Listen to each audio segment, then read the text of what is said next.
ఇప్పుడు 22లో జగన్ తెచ్చిన చట్టం అయితే మాకు పరిస్థితిలో ఇష్టం లేదు. ఎందుకంటే మా భూములు మా పేరు మీద ఉండాలి, ఆ పట్టా పాస్బుక్లు ఏవో మా పేరు మీద ఉండాలి. అతను బొమ్మ వేసుకొని అతను పాస్బుక్లు అతని దగ్గర ఉంచుకొని ఒరిజినల్ మాకు జెరాక్స్ కాపీలు ఇస్తే మాత్రం మాకు అది ఎట్టి పరిస్థితుల్లో చెల్లదు. రేపు పొద్దున్న బ్యాంకుకి ఏదైనా పెట్టుకోవాలన్నా ఇబ్బంది అవుతుంది. పిల్లలకి రేపు పొద్దున్న మేము చనిపోయినా సరే వాళ్ళకి ఎటువంటి ఆస్తులు కూడా ఉన్నాయి కూడా తెలియనట్టు పరిస్థితి అవుతుంది.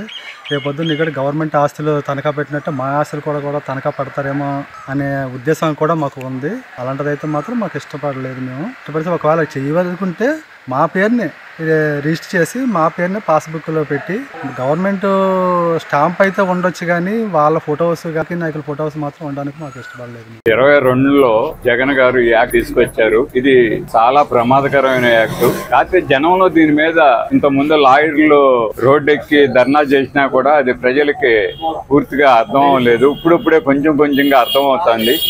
ఈ యాక్ట్ పడతాం అనేది ఆత్మహత్యా సదృశ్యం. ఆస్తి ఉన్నాడు ఎవరికైనా సరే. ఇప్పుడు మన ఆస్తిని మనమే ప్రూఫ్ చేసుకోవాల్సిన పరిస్థితి.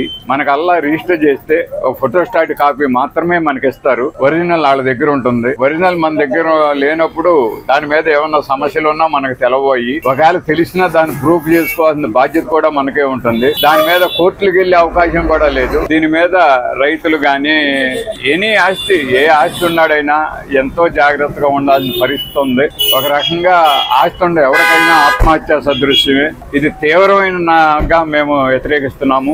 దీనివలన అనేకమైన ప్రమాదాలు ఉన్నాయి. చట్టాన్ని చాలా వ్యతిరేకించాలి. ఈ చట్టం చాలా చెడ్డమైన చట్టము. ఇది మన ఆస్తులను తెలుసుకునేదానికి దానికి ఎంఆర్ఓలు గాని, విఆర్ఓలు గాని, తహసీల్దార్ వాళ్ళు గాని వాళ్ళ పర్మిషన్ తీసుకొని ఇది మనది అని ప్రూవ్ చేసుకోవాల్సిన అవసరం వస్తుంది. ఇప్పుడు ఒకరి దగ్గర మనం కొనుక్కున్నాము అంటే అది నిజాయితీగా కొనుక్కుని ఉంటాం. దానికి కూడా మనము ప్రూఫ్ చూపించుకోవాలి. అమ్మినోడు ప్రూఫ్ చూపించుకోవాలి, కొన్నోడు ప్రూఫ్ చూపించుకోవాలి. ఇంతవరకు ఎప్పుడు ఇలాంటివి జరగలేదు. ఇది చాలా దరిద్రమైన నీచమైన యాక్ట్.